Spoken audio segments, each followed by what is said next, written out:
Travelan govidam vajrabaham jayantamasmaprabhanam ojata evadudvayathamindranam sakhayo nasagam prabhatvam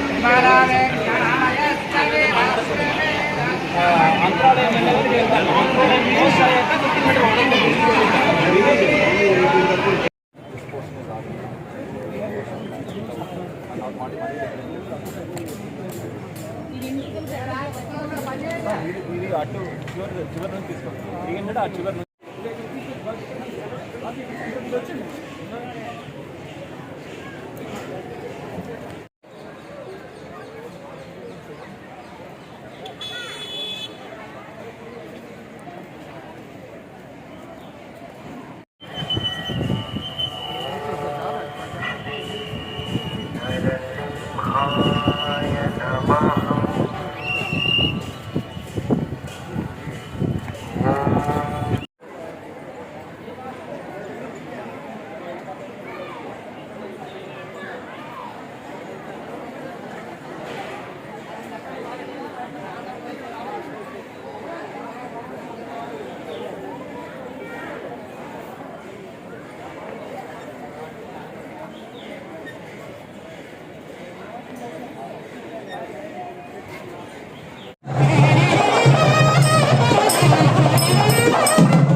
ట్రైన్స్కి సంబంధించిన వాళ్ళ numbers కూడా వీలైతే డ్రైవర్స్కి ఇచ్చేస్తారు.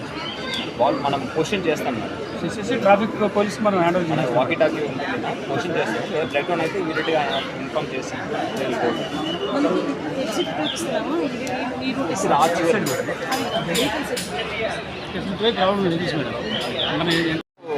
300 ml 350 ml ఆర్డర్ చేస్తాం. సో అది కూడా సఫిషియెంట్. బటర్ మిల్క్ కూడా వాష్రూమ్ అనేది కింద పార్కింగ్ మనకు 150 పర్మిట్ చేస్తున్నాం. కింద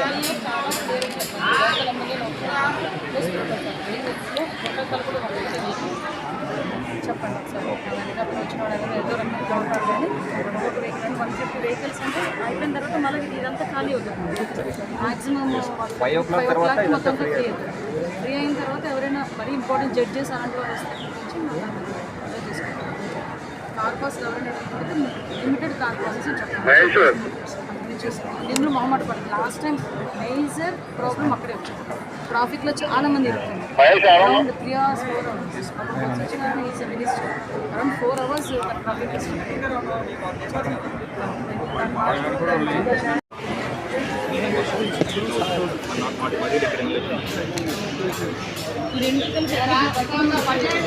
ఇది అటు చివరి నుంచి తీసుకోవచ్చు. 300 ఆ చివరి నుంచి మ్యామ్ 1000 ఈ 9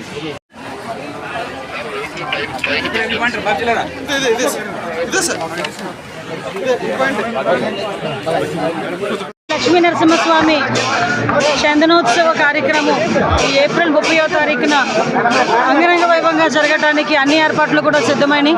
ఈరోజు దేవాదాయ శాఖ అదేవిధంగా కలెక్టర్ గారు, సిపి గారు అందరూ కూడా ఈరోజు కోఆర్డినేషన్ చేసుకొని ఇక్కడ కార్యక్రమాన్ని చాలా దిగ్విజయంగా పూర్తి చేయడానికి, ముఖ్యంగా సామాన్య భక్తులకి వరహాలక్ష్మీ నరసింహస్వామి నిజస్వరూపం దర్శన భాగ్యం కల్పించడానికి ఈరోజు ప్రభుత్వ యంత్రాంగం అంతా ఈరోజు కార్యక్రమాలన్నీ చేపడుతుంది. దానిలో భాగంగానే ఈరోజు ఒకసారి క్యూ లైన్ లైన్లు ఎన్ని చేశారు, అదేవిధంగా వాళ్ళకి భక్తులకు కావాల్సిన ఫెసిలిటీస్ అన్నిటి మీద నేను కలెక్టర్ గారు, సిపి గారు ఇక్కడికి వచ్చి, అదేవిధంగా రవితేజ ఇక్కడికి వచ్చి ఈ కార్యక్రమాన్ని అన్నిటి కూడా చూడటం జరిగిందండి. ముఖ్యంగా మీకు అందరికీ తెలుసు, ఎప్పుడూ కూడా చరిత్రలో జరిగినట్టుగా లాస్ట్ 5 మంత్రులు ఇక్కడ ఒక గ్రూప్ ఆఫ్ మినిస్టర్స్ వచ్చి, రెవెన్యూ మినిస్టర్ గారు, నేను, ఎండోమెంట్ మినిస్టర్ గారు, అదేవిధంగా ఇన్ఛార్జ్ మినిస్టర్ గారు అందరం కూడా ఇక్కడికి వచ్చి ఈ కార్యక్రమాలన్నీ దిగ్విజయంగా పూర్తి కావాలి, ఎక్కడ కూడా భక్తులకు ఇబ్బంది రాకూడదు అని చెప్పి చిన్న మైన్యూట్ ఇష్యూస్ గురించి కూడా మేము ఆ రోజు రివ్యూ చేసుకోవడం జరిగింది. దానికి అనుగుణంగానే ఈరోజు దేవాదాయ శాఖ, అదేవిధంగా రెవెన్యూ డిపార్ట్మెంట్, మన కలెక్టర్ గారు, పోలీస్ డిపార్ట్మెంట్ అందరూ కూడా కోఆర్డినేషన్తో అన్ని ఏర్పాట్లు కూడా పూర్తి చేసుకున్నారు. ఇంకా చిన్న లోపాలు ఏదైనా ఉంటే సర్దిద్దుకొని ఆ రోజు సామాన్య ప్రజల దర్శన భాగ్యమే మేజర్ ఎజెండాగా పెట్టుకొని మేము చేసుకుంటున్నాం. దీనికి అధికారులు, రాజకీయ నేతలు అందరూ కూడా, రాజకీయ నాయకులు అందరూ కూడా సహకరించాల్సిందిగా కోరుకుంటున్నాం. ఆ ఉత్తరాంధ్రకి ఎలవేల్పి ఈరోజు లక్ష్మీనరసింహస్వామి ఆ నిజస్వరూపు ఒకే ఒక రోజు ఉంటుంది సంవత్సరంలో. అందరూ కూడా దర్శనం చేసుకుందాం అనుకుంటున్నారు. అందరూ కూడా కొంచెం సహకరించాల్సిందిగా కోరుకుంటున్నారు. అంతరాలయ దర్శనాలు కూడానండి కొంతవరకు మాత్రమే పెట్టుకున్నాము. అంటే 6 గంటల వరకు, అంటే 3 గంటల నుంచి 6 గంటల వరకు ఒక క్రైటీరియా పెట్టుకున్నారు. అంతవరకు అంతరాలయ దర్శనం. మిగతా ఆ తర్వాత వచ్చిన ప్రతి ఒక్కరికి కూడా మామూలు దర్శనం. దివ్యాంగులకి, ముసలి వాళ్ళకి, చంటిపిల్ల తల్లులకు కూడా, అంటే 1 year లోపు చంటిపిల్లలు ఉన్న వాళ్ళకి, అదేవిధంగా ముసలి వాళ్ళకి, వికలాంగులకి డైరెక్ట్గా లిఫ్ట్లోంచి బైక్ తీసుకెళ్ళి వాళ్ళకి స్పెషల్గా దర్శనం చేయించి బైక్ తీసుకొచ్చే కార్యక్రమం కూడా చేసుకుంటాం. అరౌండ్ 2 lakhs మేము అనుకుంటున్నామండి. ప్రతి సంవత్సరం కూడా మీకు 1.2, 1.3 ఉంటుంది. కానీ ఎన్డీఏ గవర్నమెంట్ వచ్చిన తర్వాత లాస్ట్ పండుగలు మనం చూసాం. శ్రీకాళహస్తి, శ్రీశైలము, అదేవిధంగా కోటప్పకొండ, నెక్స్ట్ దుర్గామల్లేశ్వర మన దుర్గమ్మ టెంపుల్, ఇవన్నీ కూడా చూసుకున్నాం. మొన్న రీసెంట్గా తిరుపతి వైకుంఠ ఏకాదశి చూసుకున్నాం. భక్తుల సంఖ్య మ్యాక్సిమం 30% పెరిగింది. సో ఇక్కడ కూడా అదే రకంగా పెరుగుతుందని అంచనా ఉంది. 2 లక్షల వరకు భక్తులకు కావాల్సిన అన్ని సదుపాయాలు ఇస్తాం. ఫ్యాన్లు ఉన్న చోట ఫ్యాన్లు ఉంటాయి. ఫ్యాన్ లేని చోట కూడా లైన్లో నుంచోడానికి చేతి పంకాలు కూడా, హ్యాండ్ పంకాస్ కూడా ఇస్తాం. ఓకే, పాలు, బిస్కెట్లు, మజ్జిగ, ఎవ్రీథింగ్ ఎవ్రీవేర్ ఇస్తాం. ఎక్కడ కూడా భక్తులకు ఇబ్బంది రాదు. వాళ్ళు వెళ్తున్నంతసేపు కూడా లక్ష్మీనరసింహస్వామి స్మరణ చేసుకొని మంచిగా దర్శనం చేసుకొని హ్యాపీగా ఇంటికి వెళ్తారు. ప్రస్తుతానికి దేవాదాయ శాఖ మంత్రి గారు ఉంటారు, ఇన్ఛార్జ్ మినిస్టర్ గారు ఉంటారు, వస్తే రెవెన్యూ మినిస్టర్ గారు రావచ్చు. యాజ్ యూజువల్ మీ అందరి మంత్రిగా నేను ఉంటాను. ఇంకా మిగతాదంతా ఆటోమేటిక్గా ప్రోటోకాల్ ప్రకారం జరుగుతుంది. నో ఈసారి కలెక్టర్ గారు కూడా చెప్పారండి, వద్దు సార్, పాత గత అయిపోయింది, గతం కదా. 6 గంటలకి క్లోజ్, 6 గంటలకి అంతరాలయం దర్శనం అనేది క్లోజ్ అని కలెక్టర్ గారు. 6 గంటల తర్వాత ఏ విఐపి వచ్చినా కూడా బ్రేక్ అయితే ఇస్తాము.